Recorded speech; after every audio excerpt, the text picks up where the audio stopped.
This is the rise of the cotton industry, 1790's to its peak in the 1890's, but I will mention the decline through the 20th century. And the cover photograph is Earl Crow's Dinner Time in Wigan. That was painted where Domino Pizza and formerly, what was the name, Middleton and Woods, they were, and the number one Wigan pier is just visible on the left-hand corner going down, and that was that was in front of the Wigan pier. If you're in Manchester Royal Art Gallery, you can see it there. It's probably the most iconic picture of Wigan I've ever seen. Anyway, we'll get on. Right, in this presentation, when I say I'm referring to Lancashire, it's the historical boundary and not the 73 political boundary. One of the most significant developments in factory technology was the adoption of a rotative steam engine by the Lancashire cotton industry. That enabled the spinning of cotton to move away from the fast-flowing streams of the East Lancashire hills and into the towns. The excellent relationship between Wigan's developing cotton industry, an expanding canal network for logistics, and a thriving coal industry for energy would make Wigan a perfect choice for building factories, the catalyst being the innovations in steam power. The local consensus is that the first steam-powered cotton mill was situated in Princes Street in the mid-1790s. It was built soon after Princes Street was opened. More followed with the advent of the 19th century. Now, this picture is the gearing of a rotative steam engine. Most steam engines were pumping engines and there were beams going up and down. That gearing enabled it to turn wheels. So it revolutionised coal mining as well as with the winding wheels, and it also revolutionised the spinning industry and later the weaving. Lancashire's vast number of spinning mills and weaving sheds brought them unprecedented urban growth. They shaped the familiar Lancashire mill towns we see today. The grid pattern of terrace rows remained prominent in the industrial landscape of South and East Lancashire, where over 3/4 of the county's mills were built. Wigan was on the western margin of the Lancashire cotton industry, but with the adoption of steam power to drive the machines, the thriving coal industry and the canal work, the geography of the town was no longer a problem. In fact, it was a boost, with coal and canals providing the energy and logistics for the emerging cotton industry. And there we have them. We've got the 3 C's, cotton, coal and cut. That's actually Taylor Pit at Stanley Floor Ground, one of the first to be disused in that group. And, of course, the iconic Trencher Field, and that's the what they call the Lancaster Canal between Chorley and Hay. It was said of Wigan, there's an abundance of coal and water above all. The labour is cheaper than anywhere else in the country. Low wages were a product of low cost of living, a lack of any trade union organisation, combined with the strength of the masters' associations. This meant that the family ownership of the industry remained strong. In the 18th century, Wigan's textile manufacture was basically a cottage industry. The introduction of steam power changed that. The mules and jennies provided high-quality yarns. The machines were quite simple to use, so mill owners used much child labour, thus keeping costs to a minimum. This is a very sad picture because you can't get any pictures of the kids in the cotton mills because most of them were taken out in between 1842 and 1844, but that is South Carolina in the 1920s. And although the things tried to change, the states would not yield to power from the federal government. And that's a cue for a song. It's called The Little Pizza.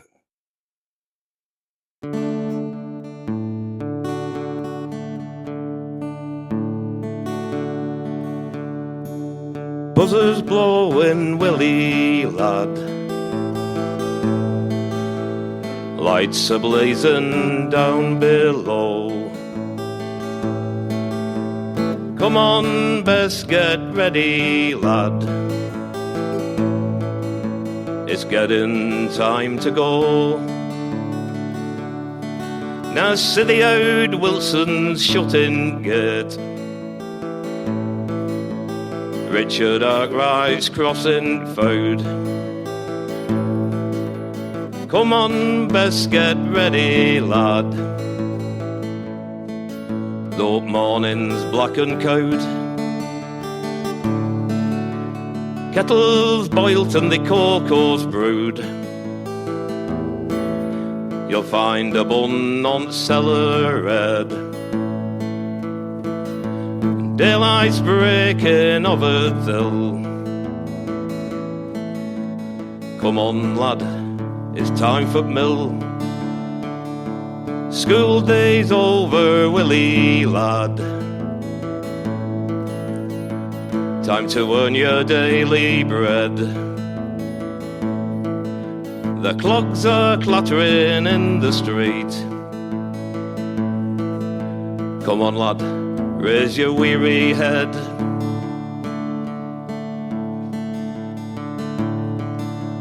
Buzzers blowing, Willie lad.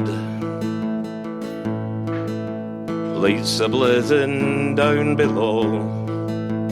Come on, best get ready, lad.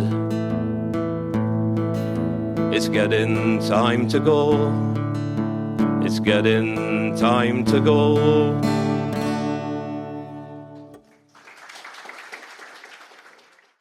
And that's a poignant song as a mother wakes up a little lad who's starting at the local cotton mill at 7 years of age to spend his days tying loose threads under a spinning jenny. That's piecing. The Factories Acts of 1842 and 1844 took children under 12 out of the mines and mills. This image is from South Carolina, USA in the 1920s. There were some southeastern states where child labour continued into the 1940s. Some states did not tolerate government interference in the state legislation. The indifference to federal law was highlighted when the federal government introduced compulsory seatbelt legislation for drivers in the early 1890s. This coincided with airbags. So the airbags were designed for stop you, and then when you got thrown back in your seat, your seatbelt pretensioner shot back 5 inches and pull your backside into the seat, and that stopped any lumbar injuries. And then your head restraint, not an headrest, stopped your head going back and breaking your neck. And when you went forward, the airbag stopped any chest injuries. So without the sort of pretensioners on the seatbelts, the efficacy of a seatbelt wasn't really, it wasn't really there. 15 states refused to implement it. To try and make the car safer, GM and Ford fitted larger steering wheel airbags to compensate for the lack of the seatbelt in its pretensioners. Us mechanics in England thought it was because they have bigger heads than us, but that's the actual story, you know what I mean? So there you have it. And sorry about the digression, but I think it was important to highlight the difference between the federal law and state law. This image purports to be Sovereign Mill. I'm not sure if it is or not, but that's what it said on the painting. Sovereign Mill was where Sovereign Road is at bottom of Darlington Street. And it was quite notorious at its time because of the mill owner. One notorious mill owner was Thomas Darwell, who owned the Sovereign Mill, built in 1807. He and his business partner were reprimanded for making children under 16 work from 6 a.m. till 9 p.m. Children as young as 8 worked long hours. Those who fell asleep were beaten with a strap. His cruelty is surprising as he began working life as a cotton spinner. The children weren't paid. They were indentured to learn a trade, a fancy name for bond slavery. His cruelty did not affect his standing in the town as he became mayor in 1824 and again in 1830. But then again, the rank and file workers didn't have a vote in them days, only the landowners or householders and ratepayers. I'm going to be dealing a bit more with the child indenturing later on, so it's quite harrowing, so I'll do it in stages. There we have our own friend, the Spinning Jenny. I had a pub named after her in Lee. No, it's not, it's the Mule, my mistake. So that's Crompton's Mule, and that was one of the best innovations, but it couldn't be patented because it had similarities with other inventions. So the mechanisation of the mills vastly increased production. A significant invention of the spinning was the mule, invented by Samuel Crompton of Bolton. The mule utilised ideas from both Richard Arkwright's water frame and the spinning jenny of James Hargreaves. The mule combined the draw rollers of the water frame and the twist motion of the spinning jenny. Although possibly the most productive and efficient of the industrial spinning machines, the mule could not be painted due to the similarities to Arkwright's machine, but nevertheless it was popular. Many patents were being pirated. Richard Arkwright was possibly the worst offender. He had a penchant for stealing ideas and improving them. Arkwright was the man who pioneered factory production in 1770s. He was a great innovator, but his ruthless methods antagonised textile workers. They formed bands of machine breakers, firstly at his Cromford Mills in Derbyshire and then later in 1777 at Burkacre between Coppell and Chorley, where his mill was destroyed by a frame breaker attack by a mob estimated to be over 2,000. Although Arkwright then left Lancashire, the seeds of the factory system were sown. Sir Robert Peel, whose grandson was the Prime Minister in Queen Victoria's age, he was also driven out to Lancashire the same year when his 2 Blackburn mills were attacked and destroyed. And that's Arkwright. He was born poor in Preston and ended up probably the equivalent of a billionaire. Right, we'll have a look at the frame breakers and Luddites. Although the Lancashire frame breaker riots of the 1770s may have forced Robert Peel and Arkwright out of Lancashire in the early 1800s, the early 1800s were a turbulent time. Napoleon's invasion of Spain in 1807 dragged our armed forces into a vicious war. This was known as the Peninsular War, and as we know, wars have to be paid for. The fledgling British industry had to foot the bill. The mechanism of industry was fast-tracked to feed that war. Or mechanisation, I should have said. The new technologies were introduced to increase output. Some would raise an argument that trade guilds were hampering this, and it would need a state of emergency to remove the power. The government debated introducing combination laws, meaning if 3 or more workers combined to discuss conditions, they faced 7 years transportation, and if they also voted to make frame breaking a capital offence. This was to stop resistance to change. The new machines were causing unrest and job losses in the cottage industries. This would lead to direct action from the handloom weavers and home spinners. The frame breakers once again rose to protect the trades, and they were now known as Luddites. Some Lancashire mills were also installed in the early power looms. This caused many problems with the Luddites. In 1812, handloom weavers from West Orton, Atherton and Bolton attacked the West Orton mill. They burned the mill to the ground. And that's the cue for a song.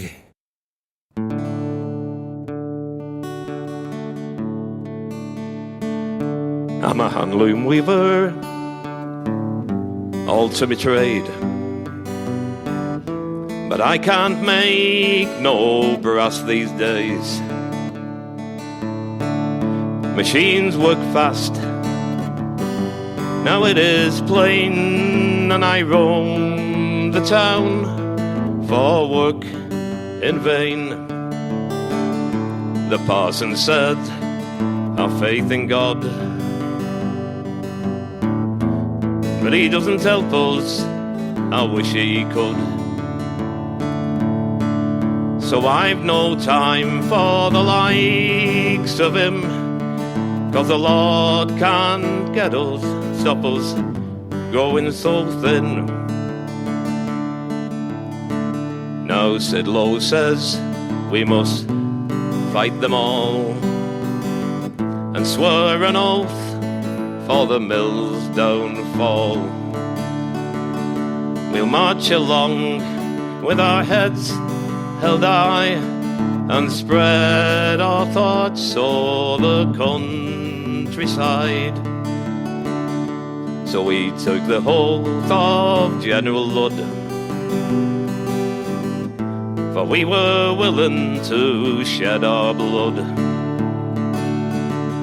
We marched with the Luddites with a strong will and destroyed the looms at West Orton Mill.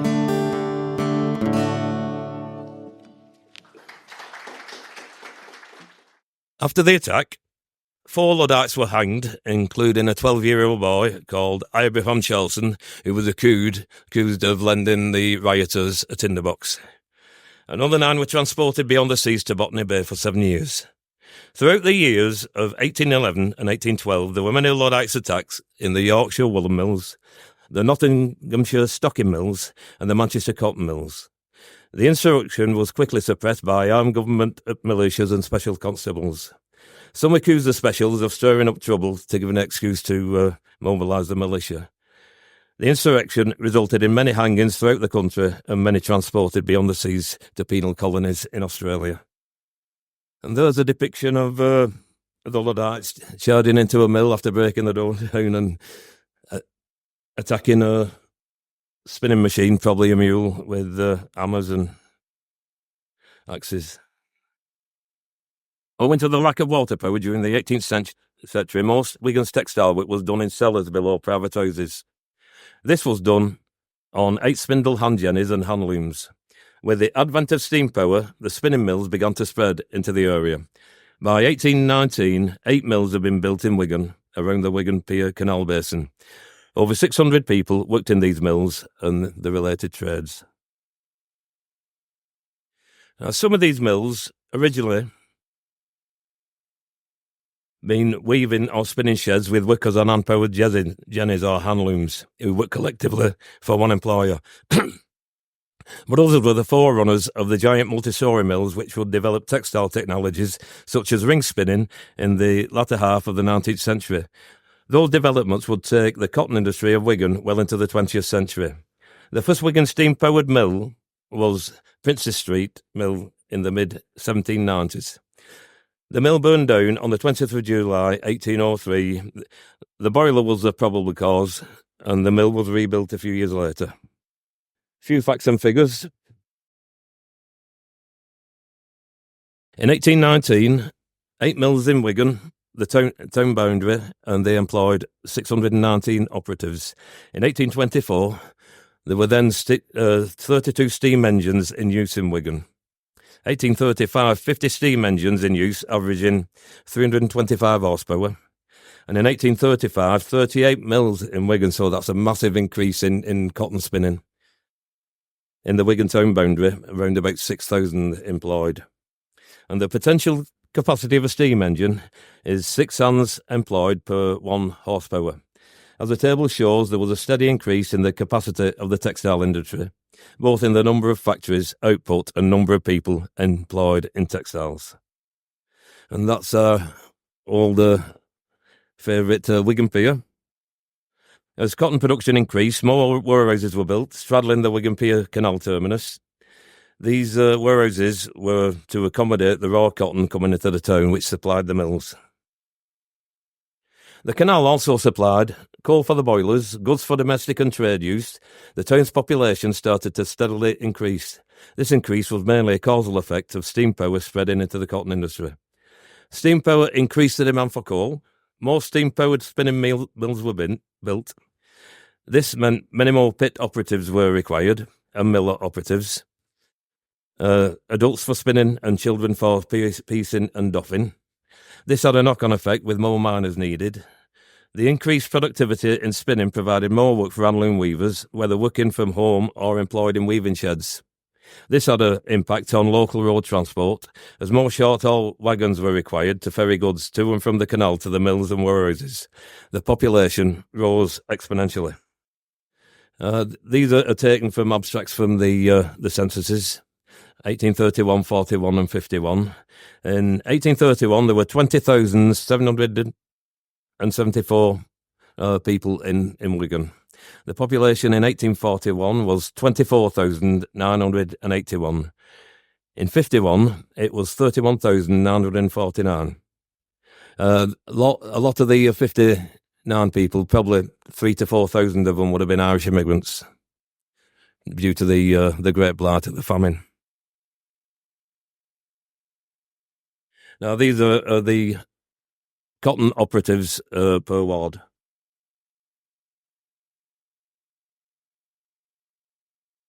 And see the people employed in the spinning in the factories. So it tells its own story, this. The Scholes ward, total population 9,187, 2,160 were employed in the cotton, which mainly would have been spinning. Most of the men would have been colliers. St George's ward, 472. Queen Street ward, that's Walgate, over 5,500, and there was 1,356. So there was quite a strong majority in those two areas of cotton operatives. Edmund Cartwright invented the first powered mechanical loom in 1785, but it was not used widely in the industry. Then Richard Roberts developed an improved and modified power loom in the 1820s. This allowed mechanised weaving to really take off, but this was only on a very gradual basis in Wigan. Until the early 1940s, the mill owners balanced the profit and productivity made from the use of handlooms, weaving sheds and home weavers against the financial cost of reorganising, rebuilding and re-equipping the factory and retraining operatives. The productivity was high, so investments were made and power loom sheds were under construction. The two large areas of home seller handloom weaving were the Swinley area of Wigan Lane, the Princes Street area and the Hardibutts area of Scholes, the latter becoming predominantly an area of Irish immigrant workers in the mid-1840s. The reorganisation began as profits in cotton were vastly increasing. The mill owners were the new aristocracy.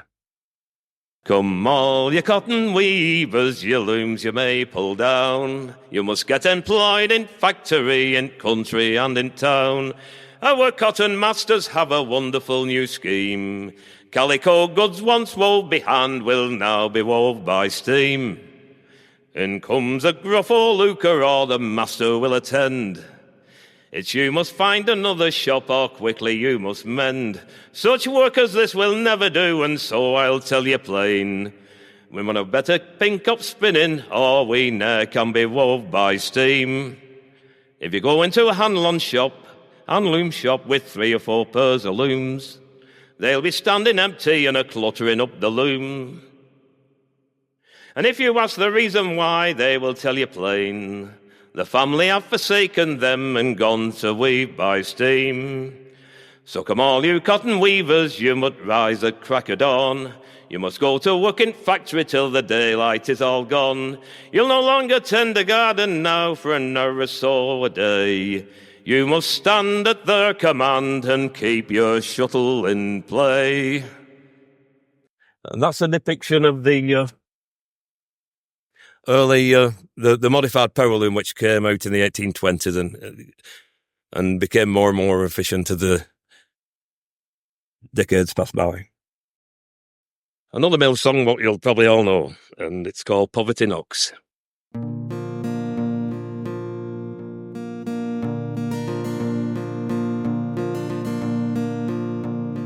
Up every morning at 5. It's a wonder that we're still alive. Stretching and yawning all in the cold morning. I'm sick of this weary out drive. Me, but we're going billet, and Gafter is waiting at gate. We'll be out of pocket, our wages he'll dock it. We'll have to buy bread on the sled. And it's poverty, poverty knocks.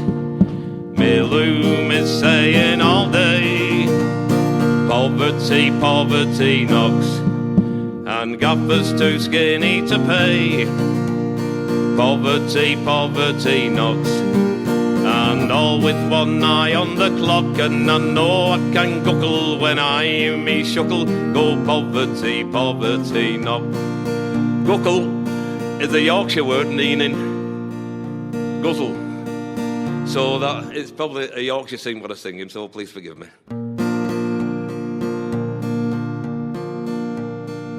Now,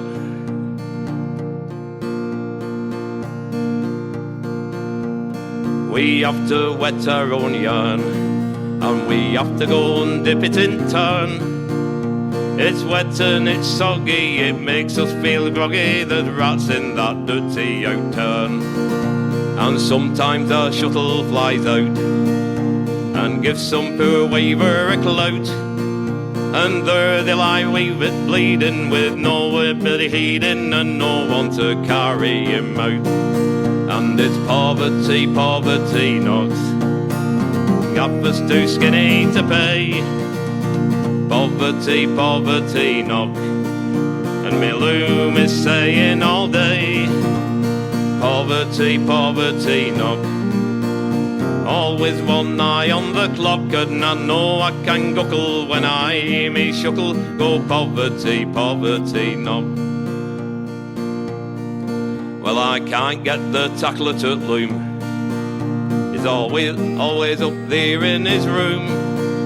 I think he's too busy courting a Lizzie, and I just can't get him to loom. Now Lizzie, she's easily led. Well, I'm thinking he's taken her to bed. She used to be skinny, just look at her penny. I'm thinking it's time she were wed. And it's poverty, poverty knock, me loom is saying all day. Poverty, poverty knock, gaffers too skinny to pay. Poverty, poverty knock, all as one eye on the clock, and I know I can guckle when I me shuttle. Go poverty, poverty knock.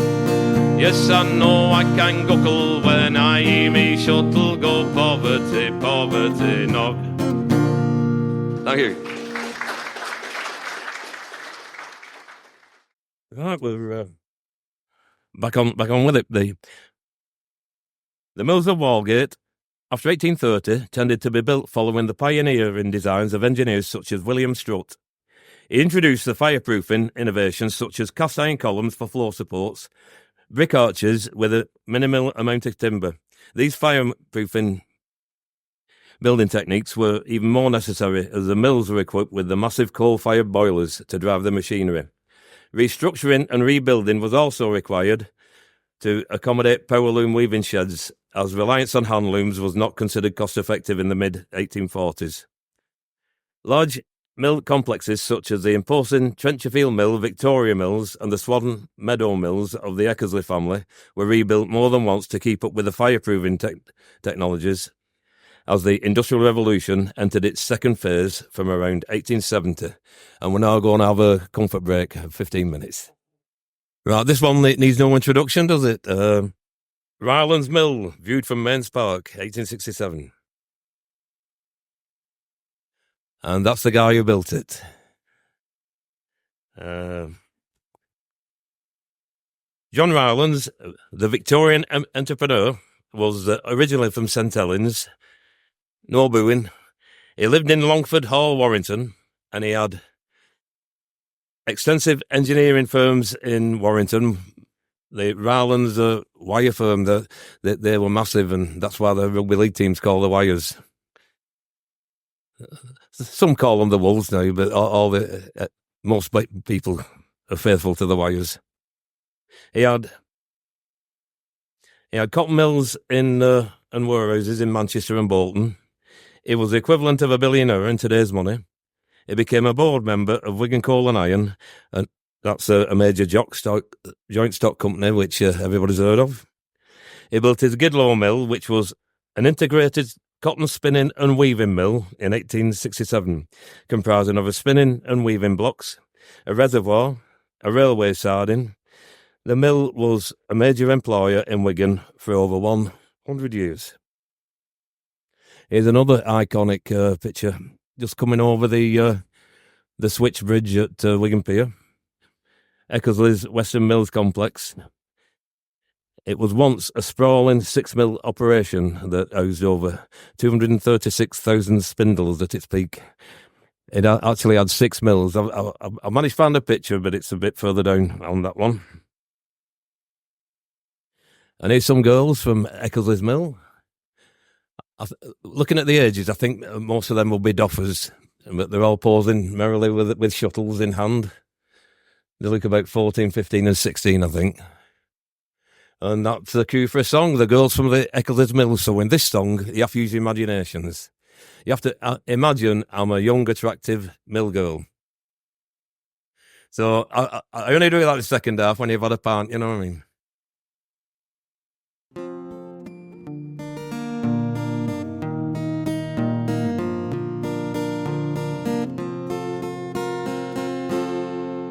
In the shade of the Eccles Mill, it's enough to make anyone ill. The weaving is rotten and so is the cotton. They'll have to get Gaffer a pill.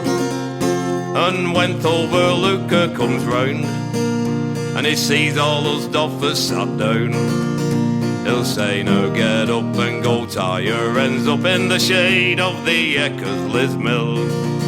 And he'll say, "Get up and go tie your ends up in the shade of the Eccles Mill."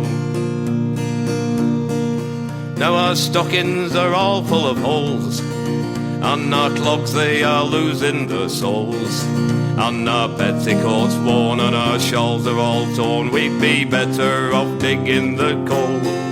And you can't see your hands for the lint, and by payday we're all bloody skint. But we don't give a jot, we're a jolly fine lot. We're the girls from the Eccles Mill. And we don't give a jot, we're a jolly fine lot. We're the girls from the Eccles Mill. And I wish payday Friday would come, then we'd have some bloody good fun. 'Cause each Friday night we go out and get tight, and our worries and curs are all done. And then when we spent all our brass, and Monday morn comes round at last, then me and her Jack, well, we'd better get back to the shade of the Eccles Mill. Yes, me and her Jack, we'd better get back to the shade of the Eccles Mill. That song actually started off as a music hall song in Victorian times called The Shade of the Old Apple Tree. But Manchester mill owners, mill workers, adapted it for the shade of the old Harris Mill. And like good Wiganers, we pinched it, so that's how it got here. As Wigan's population increased, the housing that was provided for those working class areas was mainly two up, two down, back-to-back terraced houses. Another type of housing became widespread in Wigan, especially in Scholes and Walgate and some parts of the town centre. They were the infamous yards or courts. These yards were situated behind streets. They contained a mass of hovels built without much thought for the poor tenants. One up, one down, with only one outside-facing wall and only one entrance. In most cases, these yards were unpaved without drainage or sanitation. Overcrowding was rife in these working class areas. Wigan's form and fabric had undergone a massive transformation. Mills and factories appeared in large numbers, and around them hundreds of dwellings have been thrown up to house the workforce. An 1849 report described 45 small two-room cottages in Barracks Yard off Walgate. That's where the Officers' Club was. And before that, it were the Wigan Arms. Where there were 257 inhabitants, which was an average of 6 people in each dwelling. No water supply or drainage, with just 4 pivots in total. It beggars belief to people born in after the Second World War, how people could live like that. Now, this is a similar yard to Barracks Yard off Walgate. I'm not sure where this is from, but this is the type of squalor what they had to live in. The yards and courts with open sewers like this were the cause of diseases such as cholera and dysentery. They polluted wells, and the effluent drained directly into the River Douglas. Now, this is an abstract from the 1871 census for Barrack Yard. It's just one house. This is a one up, one down, with no sanitation and water. And we've got Francis Gannon, he was the head, Murray, his wife, and then daughter Murray, James' son, Patrick's son, Bridget, daughter, and Elizabeth, daughter. That's seven people in a one up, one down. I mean, even Toppin tailing was a struggle in that one, wasn't it? And this was the average sort of occupancy for places like Little London and Barracks. Now, if you look at the occupations, Frances was a mill labourer. Mary was a housekeeper, so she was probably looking after the little ones, or she could be working in a house for somebody. It's not specific. They both came from Ireland. And then the two who had left school are Murray, she was a spinner, and James was a doffer. So he's only 13, so he'd just be fetching and carrying cops and bobbins and all the other paraphernalia, and lap from the scotching shop to the spinning shop. So it was hard work for him. Now this one is our own Little London. I think that was probably the worst, like constantly occupied yard, and that's the alley. You got to it with the alley by the side of the Griffin pub, or else from the Dickinson Street area, you go down there through Acton Street, and you get to Little London. I think it's the Garage Yard now, Acton Street Garage, and that's courtesy of Wigan World. Now, this is the effects of Wigan's cotton industry on public health. In Wigan, as in many overcrowded working class areas, during the Industrial Revolution, epidemics began to flare up on a regular basis. They were mainly influenza. I had a 1-year-old relative was buried in. He died at 9 months. He didn't make one, and he was buried in the cemetery. And when I looked at it, there was an asterisk against the grave number. I clicked it, and that was a flu epidemic outbreak. There was 19 people in that, and the epidemics were mainly influenza, scarlet fever, dysentery, and cholera. Cholera and dysentery were coming from drinking polluted water containing human waste. The 1830s and 1840s saw an increase in epidemics, resulting in several reports recommending more attention to the provision of water supply and sewerage. The Public Health Act of 1848 was welcome, but in many cases the proposals were blocked due to business interests. This left people in working class areas dependent on streams, springs and wells polluted by industrial activity and human waste.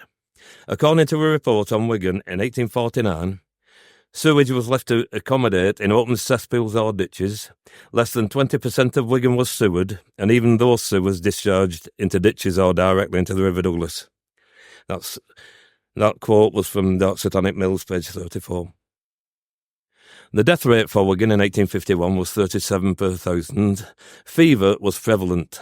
Mr. Ackley, clerk to the Board of Guardians, wrote, "In a list of 27 localities in 7 divisions of the borough where fever struck, no less than 14 were in the Scholes ward. It's quite possible that the fever was typhus or camp fever." When Schonenberg, who were leading the British and their allies in against the James's forces in Ireland, they didn't get the job done in time, and they camped over near Dundalk. 20,000 died of camp fever. That's the soldiers would have been crawling with ice and huddling together in winter in a tent. The lice interchange bodies, and it just strikes. And this will be due to overcrowding, with little or sanitation or washing facilities, and topping and tailing in beds. And sharing beds, because night workers will get into the beds vacated by those who don't work. Another contributor to public health problems were horses. As the population and productivity of the cotton industry increased, the canals and railways increased the traffic. Many short-haul wagons were required to support them. Along with the haulage companies, there were multitudes of other horse-drawn vehicles, from traders, farmers' carts, to omnibuses, hackneys and private carriages. Although no figures turned up for the 1840s, in the 1870s the number of horse-related trades were 6 hay and straw dealers, 7 saddle and harness makers, 15 blacksmiths and farriers. The excrement of all these animals in a town with little drainage or sanitation would surely have been another major factor to the town's problems. I think that's one what Ron Hunt found. I think is in at the background, and that's showing the traffic coming up Walgate with all horse-drawn. And we'll have a look at industrial accidents and diseases. In the early 1830s, Dr. James Phillips Kay exposed cotton as a common killer. After treating many workers from cotton mills, he noticed that many of his patients complained of bad lungs. He wrote that in many of the people he saw, the disease was chronic. The cause of the disease was highlighted in Elizabeth Gaskell's 1855 novel North and South. That was televised by the BBC, cracking series if it comes on streaming or anything, and you miss it first time round, in which Bessie Higgins, a 19-year-old worker in a cotton mill, dies from the condition. As Bessie explained in the dialogue, the manufacturer of the cotton releases fluff. Little bits fly off from the cotton when they're carding it. It fills the air until it all looks like a fine white dust. They say it winds round the lungs and tightens them up. And that was bisonosis, also known as weaver's brown lung. Serious accidents were also frequent. Children and adults trapped in machines. Shuttles leaving the tracks, they were the most common. And then this is called the kiss of death, kissing the shuttle. And here's one I prepared earlier. So, when you're loading a shuttle, you pull the spindle out, and then you get a CoOp or bobbin, depending on which town you live in. Close it, and then you've got to thread the weft through. The warp is going sort. If it was on its end, the warp would be vertical, and the weft would be coming in the shuttle horizontal. And so you load your weft, and then you have to suck it through the eyes like that, and try and catch it with your teeth, and then pull it out, and then and then you can load your shuttle into your loom. And you have to do that quite a few times an hour, because the speed the flying shuttle goes, it soon empties the bobbin, and then you got to reload with another bobbin. So shuttle kissing is a weaving term to describe the threading of the weft by sucking the cotton through the shuttle's tiny ceramic eye.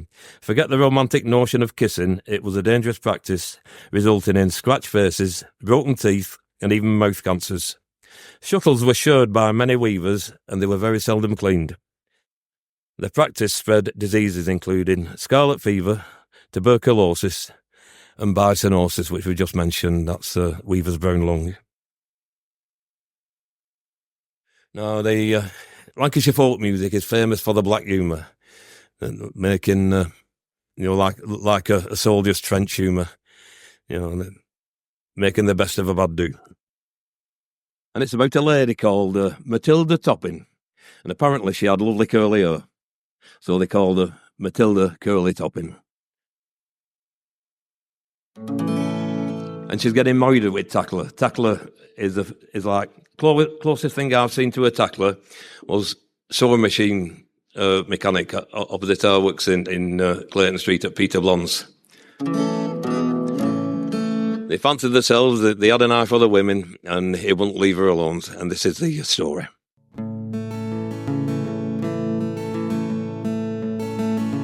Now Matilda Curly Toppin was a weaver and a lass, and she did a sure a laughing, and she earned a sure a brass. She kissed a sure a shuttles too, but it that no but let her well, I'd rather pass the time away in kissing summat better. Now Matilda had a tackler and it getting fine and free, with bonny curly Toppin and kept her in his ear. Now that fella fairly pestered her, blighted all her days, and she had getting tired of his slimy little ways. Matilda Curly Toppin was a waver and a lass, and she did a sure a laughing and earned a sure a brass. She kissed a sure a shuttles too, but if that no but let her, well, she'd rather pass the time away kissing somewhere better. Now she couldn't budge an inch, he was all as at her heels, following her through factory and going for her meals.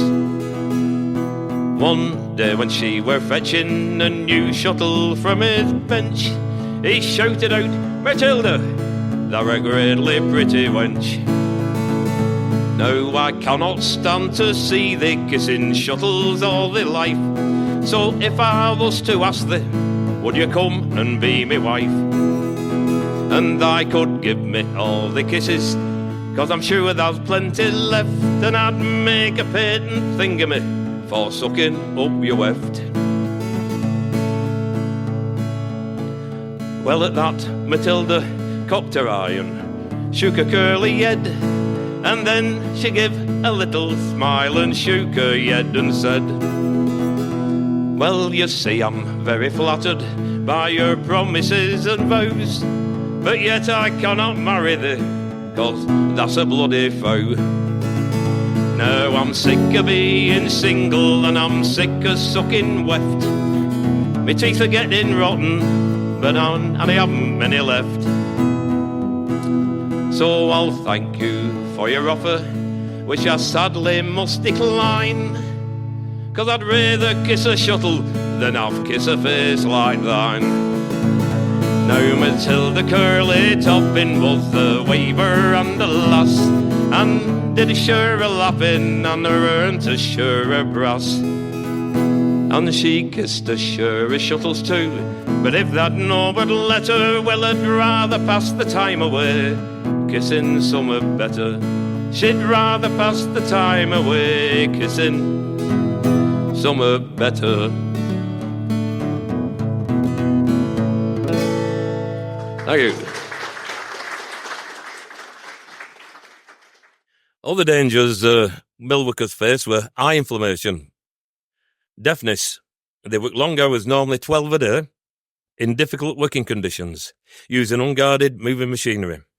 This proved a dangerous combination. Accidents were common, and they could range from the loss of a finger to a fatality. Reports from the turn of the century are full of instances where eyes were lost or other serious injuries sustained. A lot of them were from flying shuttles hitting them in the head.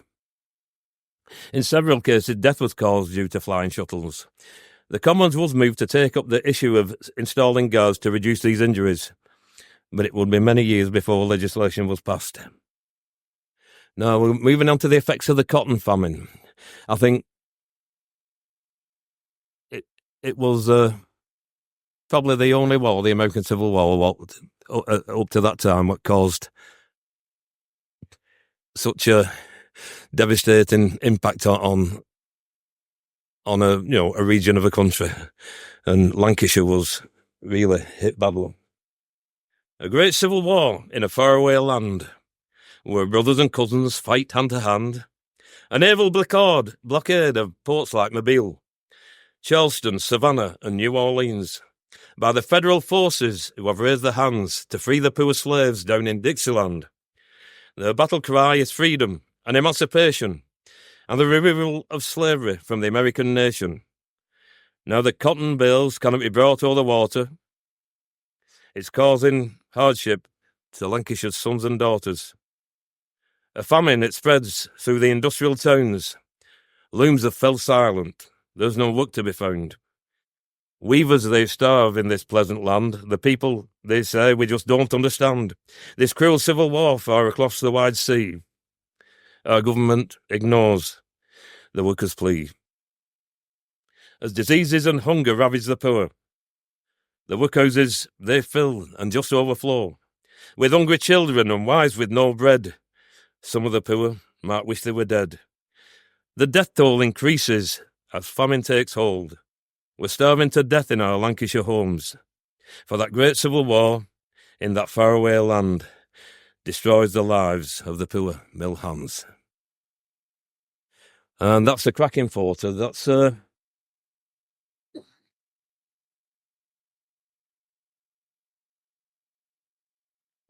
company called Sanna Dolaway. They've been retouching original photos from the Civil War, and it might have been took on a film set last week. That it's an amazing photo, and that's a federal artillery unit.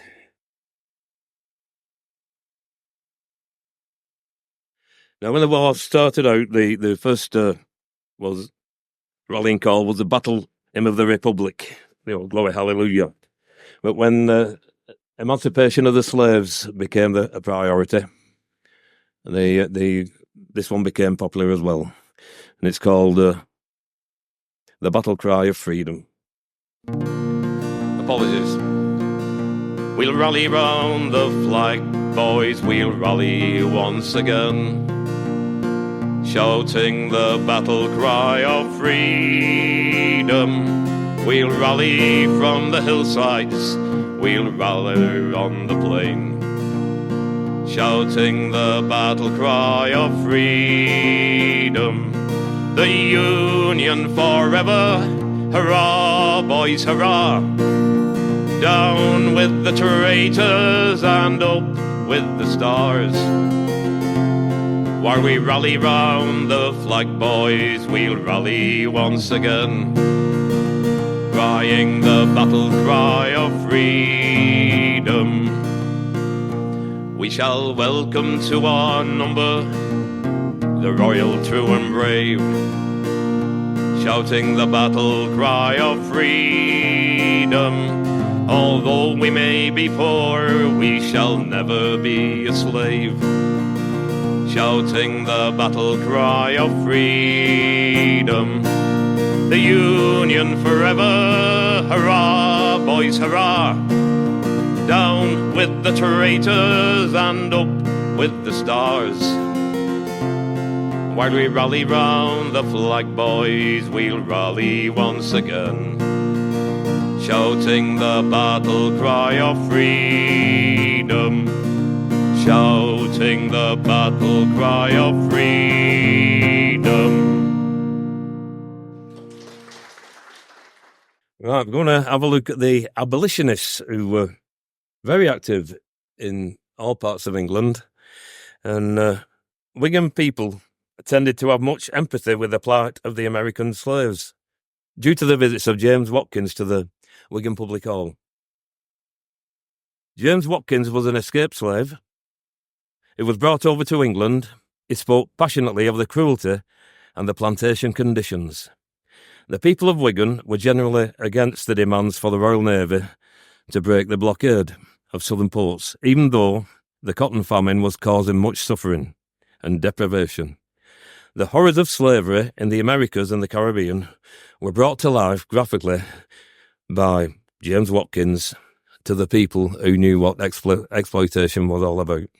While I was researching with the Society on the King Street project, I was doing the public hall, and I found out that James Watkins had made 2 visits for Wigan, and I managed to get roughly a transcript of one of his speeches. So I've had to paraphrase to get it into rhyme, and this is the poem. I'll just read it where it's like. It was 1853 at King Street's public hall. A speaker came from America. He had everyone enthralled. He was an American runaway slave who had suffered the whip and cane. His back would always bear the scars of the beatings and the pain. So many tried to see him, he was booked to speak for 2 nights, to tell them of their fellow human beings, devoid of basic rights. The audiences were moved to tears to hear of the poor slaves' lives. Beatings, hangings, their children sold, cruel abuses to the wives. James Watkins had escaped to Connecticut when the new Fugitive Slave Act declared all runaways and free states to their owners should be sent back. Preachers told him, God had said, every man has the right to be free, so he sought a passage to England's shore and sailed far across the sea. In the cause of slavery's abolition, he travelled throughout the land, speaking at churches, schools and public halls, even theatres so grand. For he knew the deep, deep sorrow of those who had no name, and that the slavery of one single man, I get choked when I read this, the slavery of one single man should be the world's greatest shame. He told of the Underground Railroad as he fled the plantation's chains, the risks that good men and Quakers took to ease the runaways' pains, distracting, evading and avoiding the cruel Negro catchers' hounds, those callous men as evil, whose cruelty knew no bounds. He said, the Declaration of Independence affirmed that all men are created free and equal. So why aren't those 2 million African slaves brought into the equation? Are they not living, thinking beings made of muscle, flesh and blood, who know right from wrong and love and tears and evil from good? Our small infants are sold by weight, just 2 guineas for every pound. They would sell an angel if they could in this land where hate resounds. My sister had been sold for gold and for the white man's lust. The horrors of slavery could not be exaggerated. Abolish it we must. He remembered in his youth in the cotton fields. He was watching the sun with love, all in its glorious freedom and rising in the heavens up above. And as he gazed, he was moved by a passionate longing to be free and without cur. He cried, how long shall I be a slave? And the echo returned response. It was one of sheer despair. Yes, this is their life, a cruel life, unimaginable horror and pain to bear. Petition your members, your lords and your mayors, and show these poor slaves your care. The meeting concluded with a rapturous applause. Most cheeks were wet with a tear. The Wigan Public Hall would remember these nights and their message for many a year.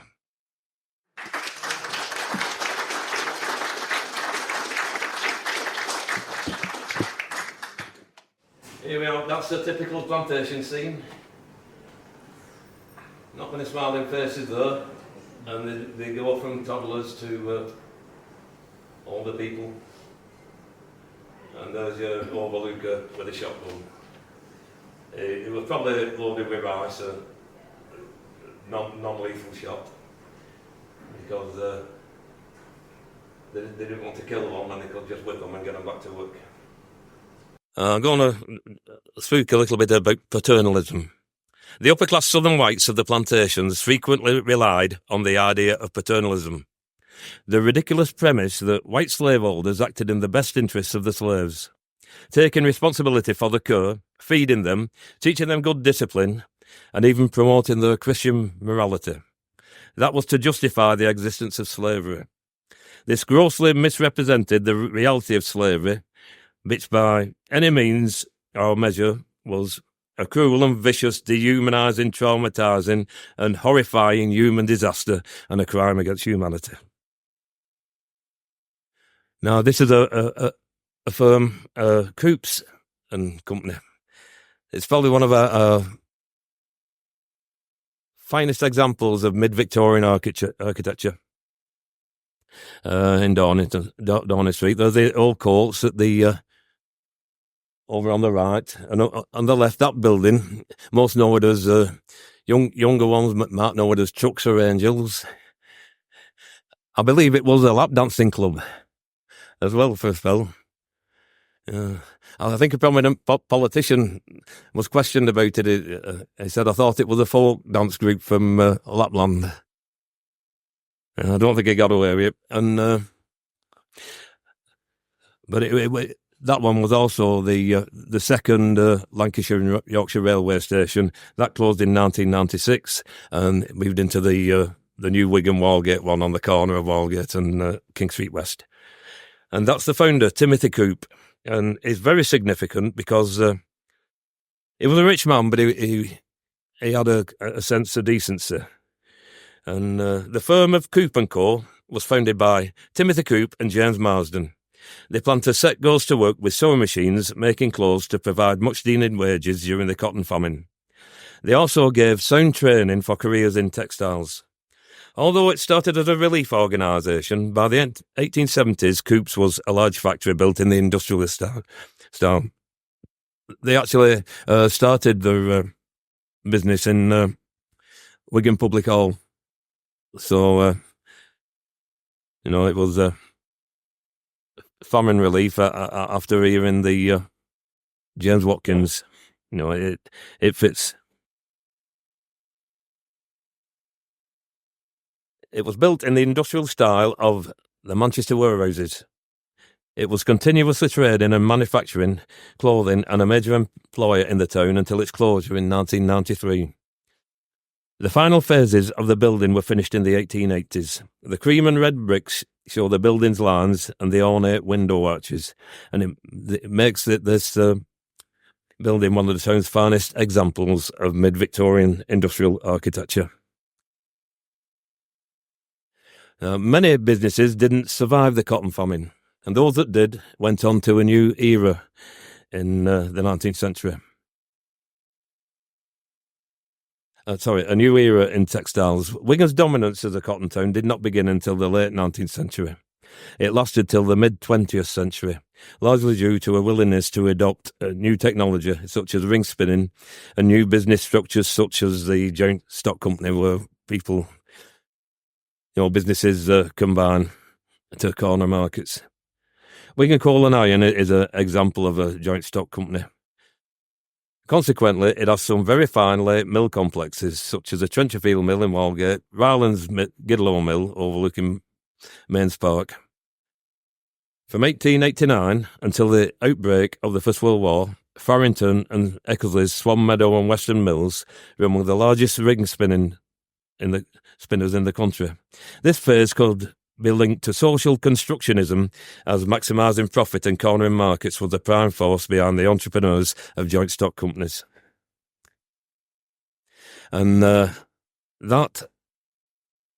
think I got this from Pass Forward, and I just opened a page in an old copy and it was there, so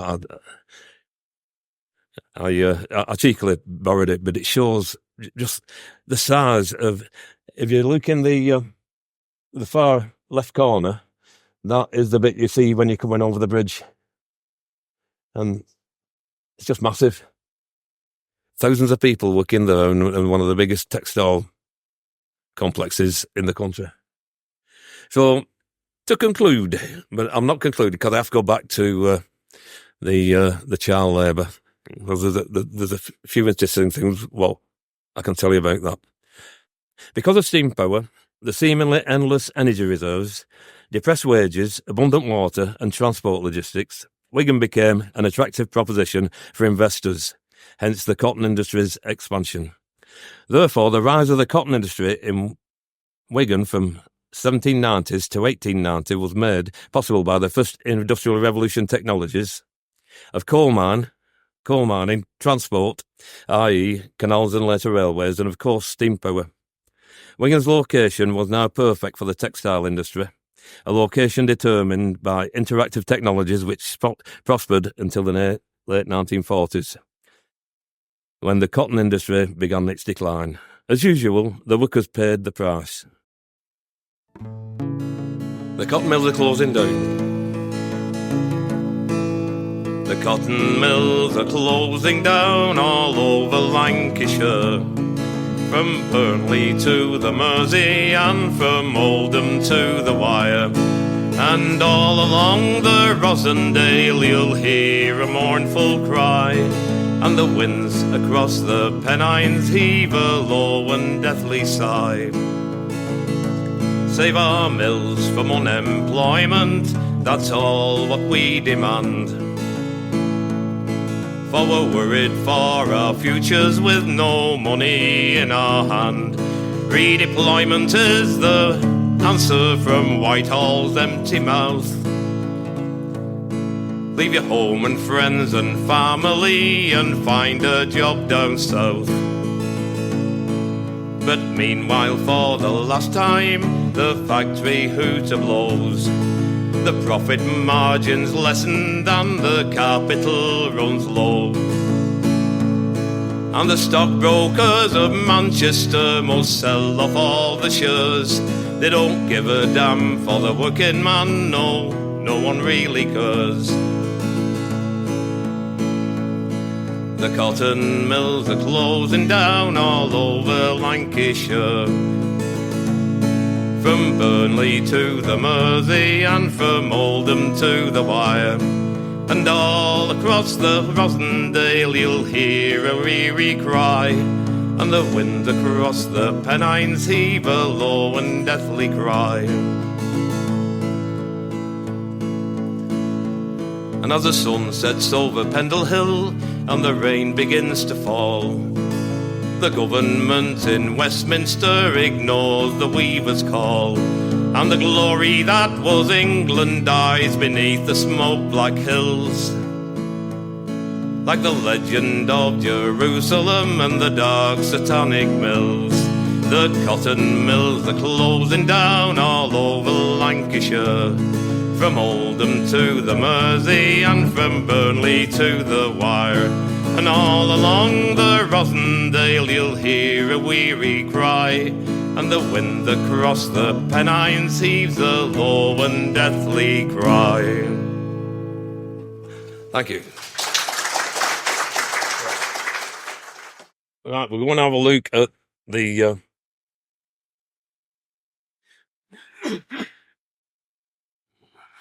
child indenturing. That's another picture from South Carolina. A set of pictures got released and I found them on the internet. You know, it's and they were. I think they finally forced it through in the late 1930s to stop like kids under 12 working in mills in South Carolina and Georgia. But no, in Derbyshire there was a young man who was sent from a London workhouse and to a Derbyshire mill as an indentured worker. He was only 7 years of age, and he had his biography written. Now, this is still available. If you put a memoir of Robert Blincoe, an orphan boy, you can still get this and download it as a PDF or read it online. And it's brutal reading, so have a brandy and a packet of Kleenex if you do read it. But it's a minute detail. It's an explicit example of child exploitation. In Blackburn, there was a report in the paper that children known as pauper apprentices were brought up to the north of England from workhouses in London to work in the cotton mills. 800 pauper apprentice skeletons were found in a graveyard being excavated. The majority of them were early teenagers, malnourished with deformities. That's with being underneath machines and as pieces and things like that, and curvature of spine. Hampshire. In 1791, 48 Hampshire children were sent as apprentices to a Manchester cotton mill. The children were sent from Alverstoke Workhouse. They were indentured until the age of 21, if they survived. And in Yorkshire, pauper children were apprenticed at 9 and were given lodgings, food and an hour of schooling a week. Hours were long and the mills were noisy, hot, dusty and dangerous. I'm going to finish this presentation with a song called The Story of Cotton.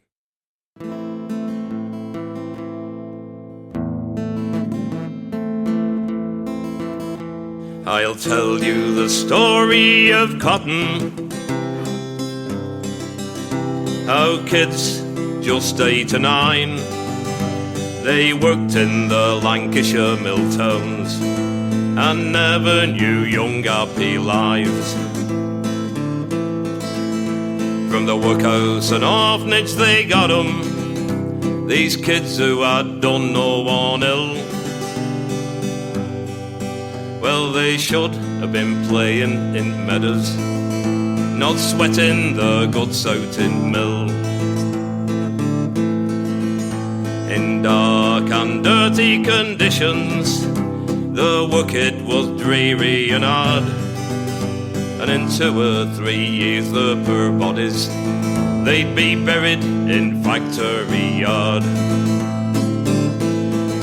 Now the strength of the great British Empire lies not in its guns and its ships, but on the backs of Lancashire children, struggling with baskets and skips.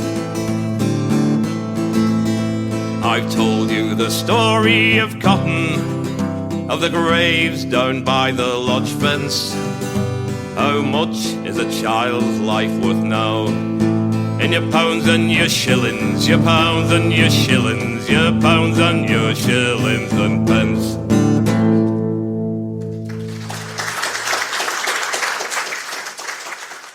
A cotton mill at chimney at the end of a cobble lane. So this is a poem, what puts into context. Work, warp and weft, no daylight hours left, trudging back down that cobble lane, joints all full of ache and pain. I think I was just a 12-year-old child when I travelled down them cobbles 1/2 mile to punch me card and sound me life away, with the ranks of mill workers on meagre pay. The knocker up came, the hooter wailed, as the weavers and spinners to the mill they trailed. The doffers and piecers just out of school, trudging to obey the factory rules. Dust and lint floats like winter snow. The workers they breathed it in as they rushed to and fro, bringing the shuttles and bobbins and cotton and cops from the storehouse to the different shops. The jennies and mules keep spinning the thread, then the cotton is taken to the weaving shed, where the power looms rattle and the shuttles do fly, and some sick workers go home to die.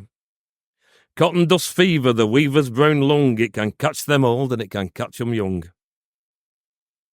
Coughing and wheezing and fighting for air, they have to keep going, and the masters don't care.